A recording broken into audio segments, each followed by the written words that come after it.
friends. It's good to see you again. I have a really funny and I just love it kind of a book. It's called Pickle Chiffon Pie. Who would ever eat pickle chiffon pie? I don't know, but we will see. It's by Jolly Roger Bradfield. He wrote the words and did the illustrations. Pickle chiffon pie. There's a king sitting on a throne. A mouse drawing a picture. The king with his crown. A long time ago, there was a fat little king who ruled over the land as far as he could see in every direction. He was very wise, and his kingdom was a happy one. His wife, the queen, kept his castle spotless and saw that his robes were cleaned and pressed. She was a very good cook and made him a pickle chiffon pie every day. Boy, he must really like that. But everybody has problems. The king had a daughter. Oh, she was very nice and did whatever he asked her to. But she was also very beautiful, and every prince in the neighborhood wanted to marry her. Every day they came to the palace with flowers and gifts for her. To be polite, she would ask them all to stay for supper, and that meant that there would be less pickle chiffon pie for the king. That was his problem. Finally, one day, the king decided that his daughter should marry one of the princes. Then, at least, there would be fewer people at the dinner table each night. He called for the 3 nicest princes and told them that they would be put to a test and that the winner could marry the princess.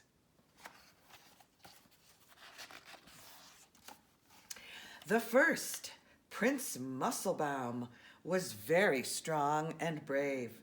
The princess liked him because he was tall and had wavy hair and freckles. The second, Prince Wellred, was very smart.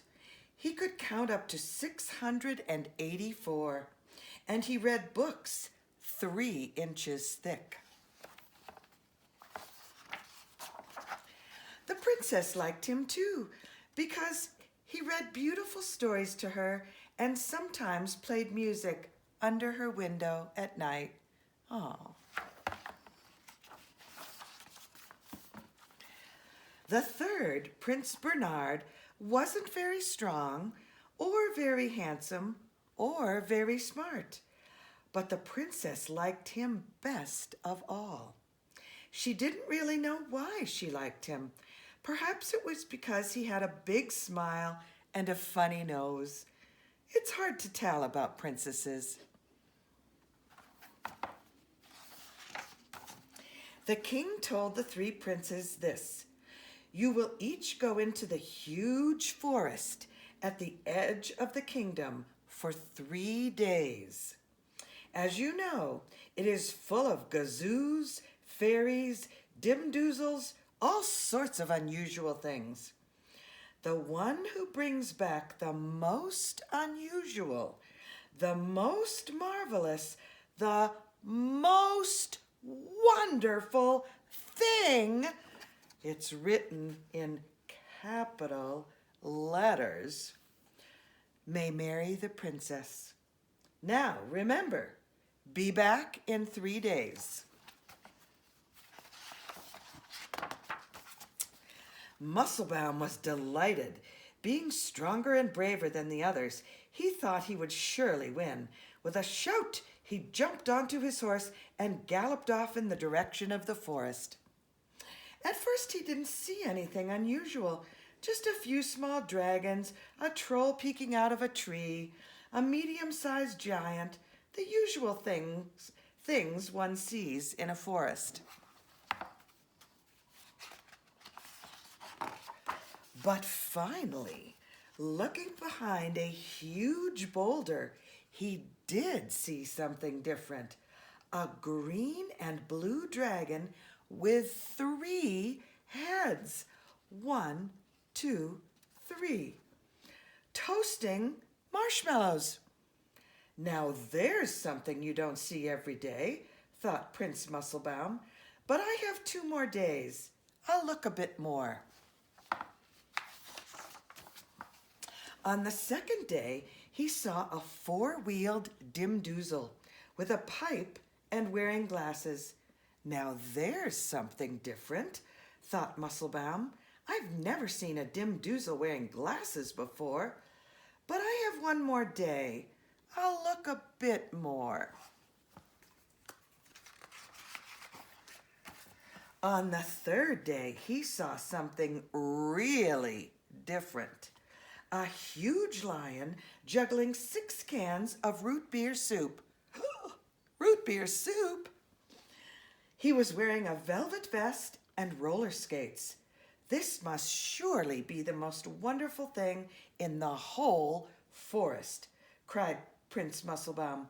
Bravely, he grabbed the lion's tail and started dragging him back toward the castle.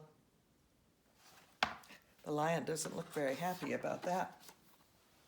Meanwhile, Prince Wellred was searching too.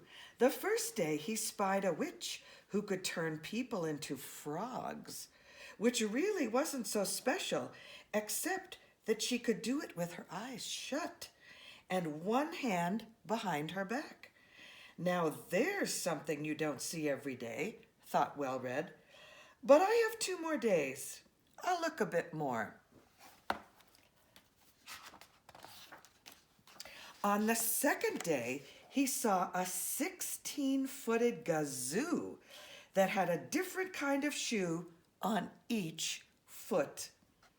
Now there's something different, thought Wellred. I've never seen a gazoo with more than 7 feet.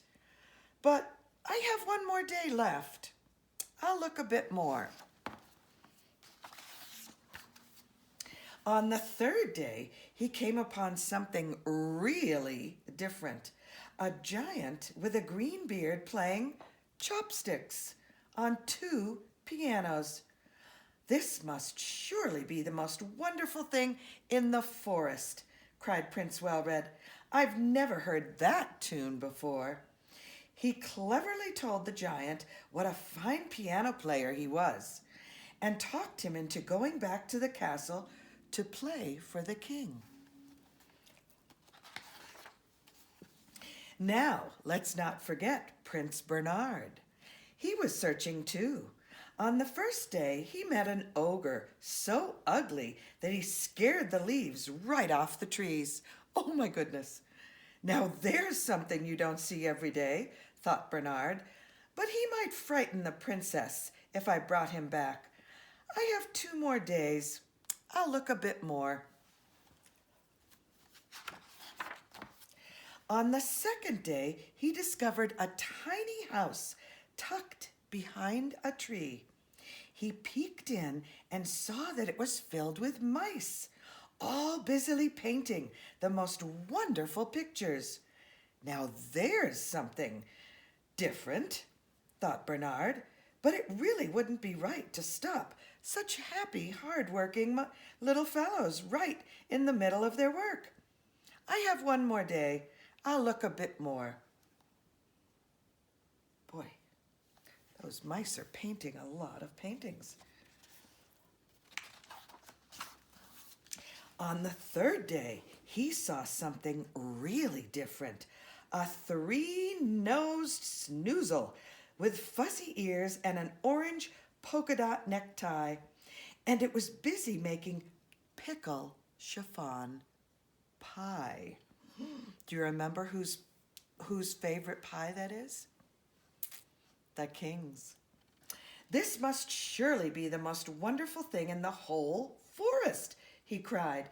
I thought the queen was the only one who could make pickle chiffon pie. Oh, the king will be so happy. With that, he grabbed the snoozle's necktie and started leading it back toward the castle. Prince Bernard had never been happier in his whole life. It was hard work pulling the three-nosed snoozle through the forest, but Prince Bernard didn't mind. He was sure he would win the contest to marry the princess. But he wasn't quite so happy when he saw how sad the snoozle looked. Oh, the snoozle's crying. Don't feel bad, said Bernard. You'll like living at the palace. It's much nicer than this dark old forest. And anyway, I have to take you back in order to marry the princess.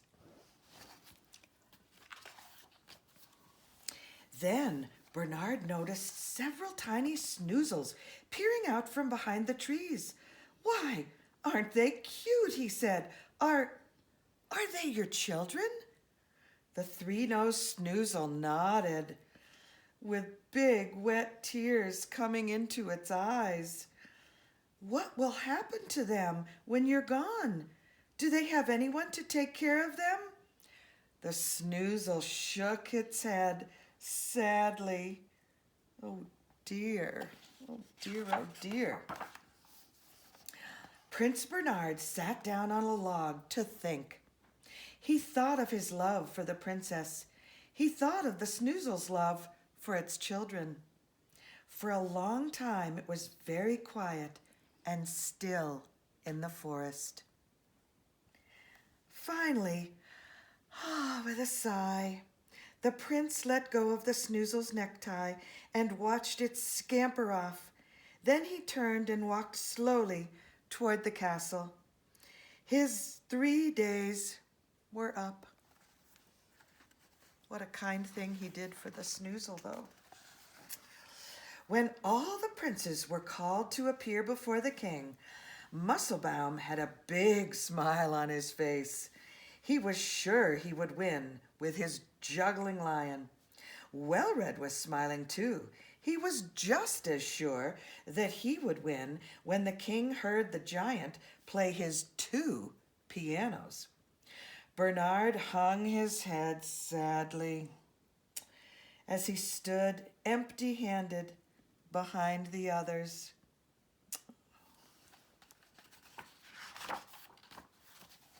The king was delighted with Musclebaum's lion. "Wonderful!" he cried as the lion juggled 23 apples and a bottle of ketchup. And when Wellred's giant played chopsticks on his 2 pianos, the king laughed and clapped his hands in delight. "How wonderful!" he said, or he cried, excuse me. "So unusual." Then he turned to Bernard. "And what have you brought back?" he asked. Prince Bernard bowed low before the king. He hoped that no one noticed the tears in his eyes as he raised his head and said softly, "Nothing, Your Majesty." He told of meeting the ugly ogre who might have frightened the princess. He told of seeing the amazing mice whose painting he could not bring himself to interrupt. He told of the tiny snoozle children that he could not bear to leave in the forest alone. There was silence in the castle. No one spoke for a long time. Bernard wished that he could run and hide. Everyone was looking at him, all except the princess and the queen. They were whispering to the king.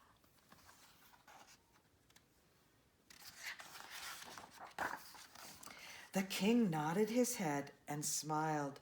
"Bernard," he said in a loud voice, "you have won the right to marry the princess."